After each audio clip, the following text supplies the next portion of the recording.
Asus VivoBook S14 OLED. Ini adalah laptop yang menurut gue cocok buat kalian yang punya productivity, office, dan art juga. Karena dia punya layar OLED yang udah luas gamutnya. Tapi untuk akurasi nanti kita akan bahas ya. Enak dibawa kemana-mana karena nggak terlalu berat, lumayan tipis juga. Kapasitas baterai juga ini kuat seharian tanpa di-charge. Dan kalau misalnya mau bawa chargernya pun gampang gitu karena kecil adapternya. Dengan desainnya yang cakep dan layarnya juga OLED, ini bisa jadi big deal di harganya. Dan ini laptop punya dua warna, ada yang matte grey sama yang cool silver, dan yang gue punya ini yang cool silver. Laptop ini punya spesifikasi AMD Ryzen AI 7 350 yang bikin laptop ini punya performance AI sampai 50 TOPS NPU yang bisa jalanin banyak fitur AI termasuk Copilot juga yang udah ada di dalam sini. RAM-nya dia di 16 GB up to sampai 32 GB DDR5. SSD-nya di sini 1 TB, PCIe 4.0.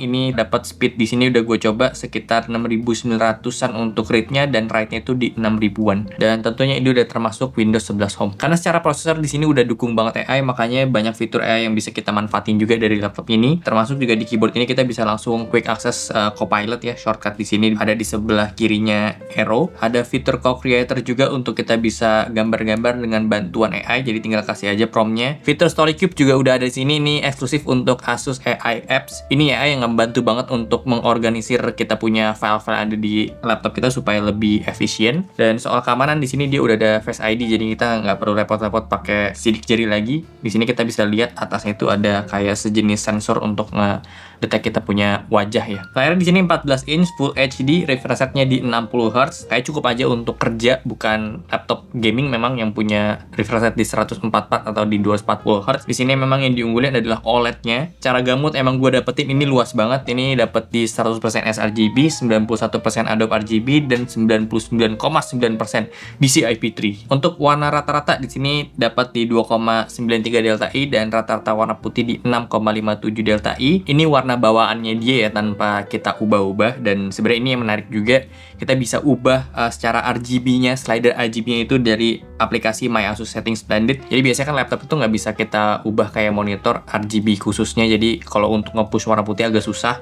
Nah di sini kita bisa cobain pakai aplikasi ini dan kita tes lagi, hasilnya itu jauh lebih mantap. Ini dapat di rata-rata warna 0,78 delta I, dan untuk warna putihnya ini masih kita bisa benerin nanti di 6,54 delta I. Nah kita coba untuk kalibrasi ya untuk settingan ini. Secara kebutuhan OLED sih ini menurut gue udah oke banget ya. Entertainment di sini nggak usah worry lagi, bener-bener warnanya pop banget, vibrance banget buat nonton film, nonton streaming video juga ini enak banget, nyaman banget dipakai di luar juga ini bisa terang. Tapi mungkin dari beberapa kalian bisa jadi nggak nyaman sama layar glossy-nya ini, bukan yang matte gitu. Jadi kalau misalnya kita pakai dan banyak cahaya lampu di belakang itu agak mantul-mantul sih ya. Cuma beruntung memang batasnya ini terang. Cara performance gue udah tes di Cinebench R23, ini dapat skor 15.300-an points untuk multicore dan 1.900-an poin di single core. Untuk game di sini gue ada tes Dota 2, dapat di 100 sampai 120 FPS settingan low. Dan untuk settingan medium ini dapat di 70 sampai 80 FPS. Dan untuk Valorant dapat di 180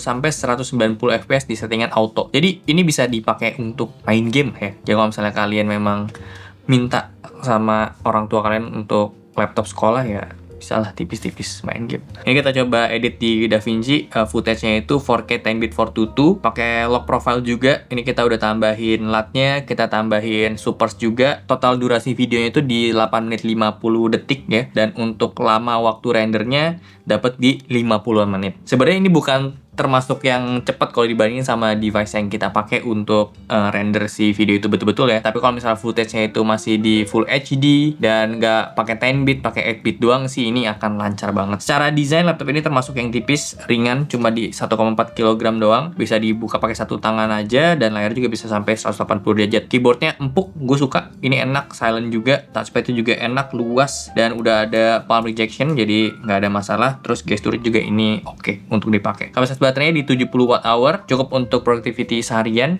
Dan kalau misalnya kalian butuh connectivity di sini udah lumayan lengkap lah ya. Ada 2 USB 3.2 Gen 1 Type-C dan ada 2 USB 3.2 Gen 1 Type-A juga.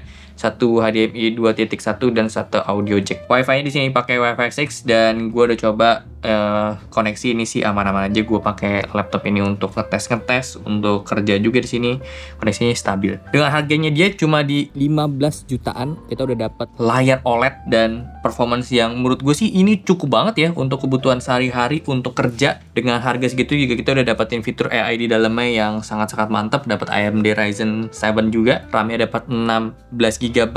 Sekarang RAM mahal ya, jadi ini masuk oke ya. Terus dapat Windows 11, dapat Microsoft Office 2024 juga. Jadi udah all in one lah di dalam sini. Dan gue juga suka sama chargernya ini Type C, jadi gampang. After service Asus juga ini udah dikasih ada 3 tahun garansi internasional sama ada 1 tahun VIP Perfect Warranty atau ADP ya. Jadi kalau misalnya jatuh apa segala macam ini di cover. Jadi kalau misalnya tertarik sama Asus VivoBook S14 OLED ini, gue udah taruh linknya ada di tag produk. So segitu aja untuk video kali ini. Thank you banget udah nonton. Kalau suka boleh like, share, dan subscribe. Gue waktu sampai jumpa di video selanjutnya. Terima kasih.